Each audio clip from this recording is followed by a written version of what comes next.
that's everything from changing diapers to leading meetings in a boardroom. Like if what I'm doing isn't, honoring God and leading other people to Jesus, then we're missing it. We're missing it.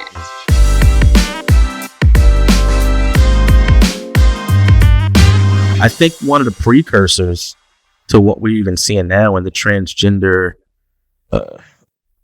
postmodern truth era was the lack of truth, or I guess biblical teaching on just male and female roles in general.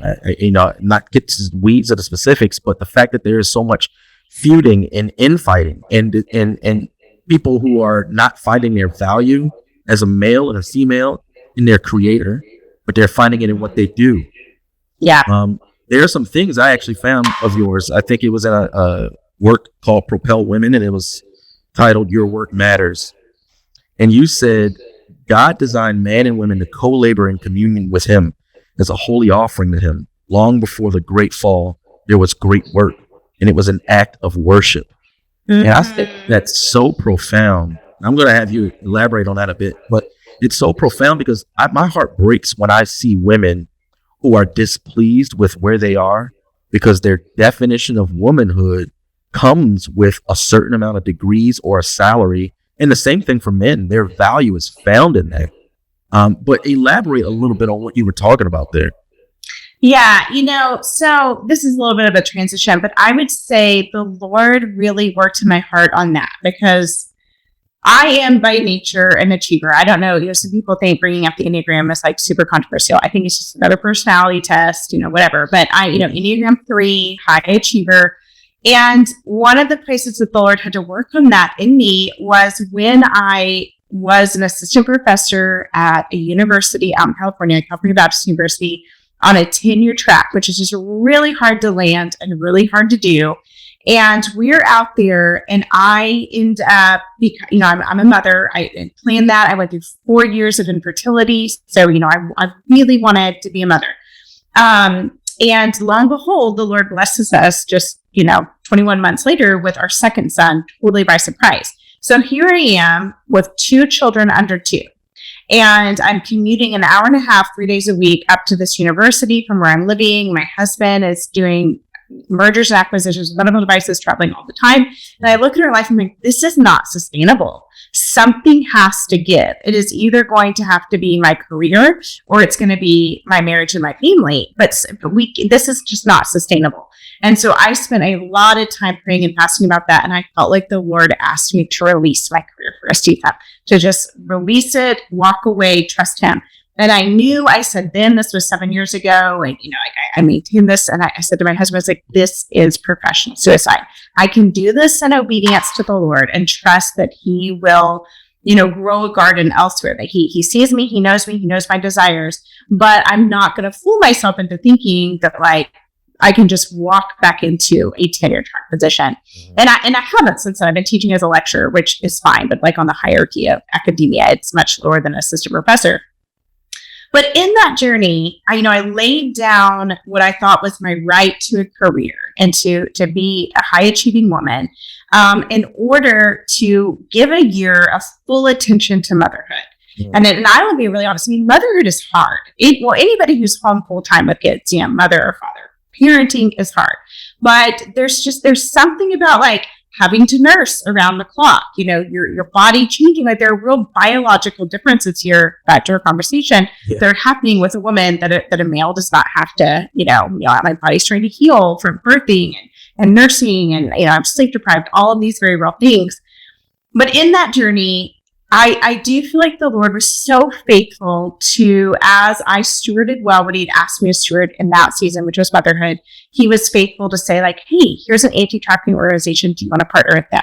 Do you want to help them with their curriculum? Do you want to be on the board of Propel Women, which was this national Christian women's leadership organization that was launched? Are you ready? It's a couple years later, my kids are getting older and they're starting to go to part-time Mother's Day out. Do you want to start teaching part-time again? So they've gotten older, they're 4th and 2nd grade now. Here's an opportunity to teach more full-time.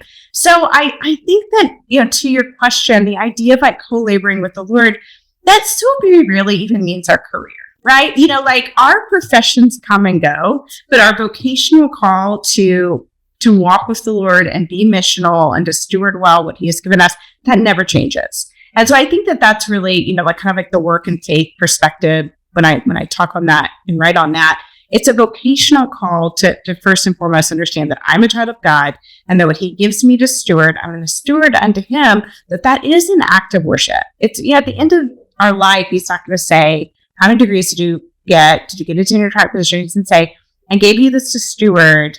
How did you do? Well done, good and faithful servant. Yeah. I mean, I read, I think it's on the Higher Thinking blog. This is another one of your quotes.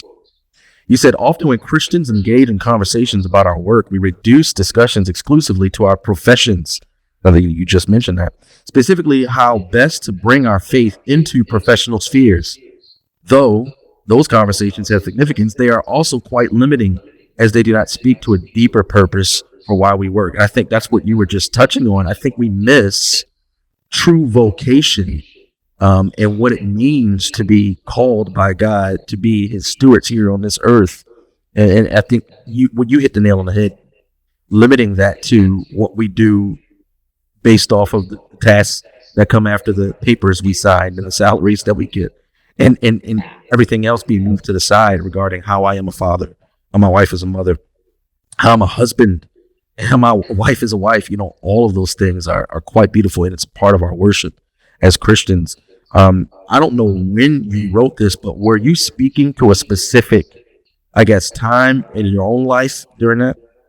That was just a couple of years ago, and it was coming right out of that season, kind of like in between, because I left the tenure track position 7 years ago, and that was, written right in between, probably like 3 years ago, this season of like, okay, I'm coming back into working with these lessons that I've learned from what it looks like to really lay down my career because the Lord asked me to, and then trusting that he would resurrect or revive that in a different way. And so it wasn't what I thought it would look like, but I do trust that, I was obedient to him in that. And that's what really matters.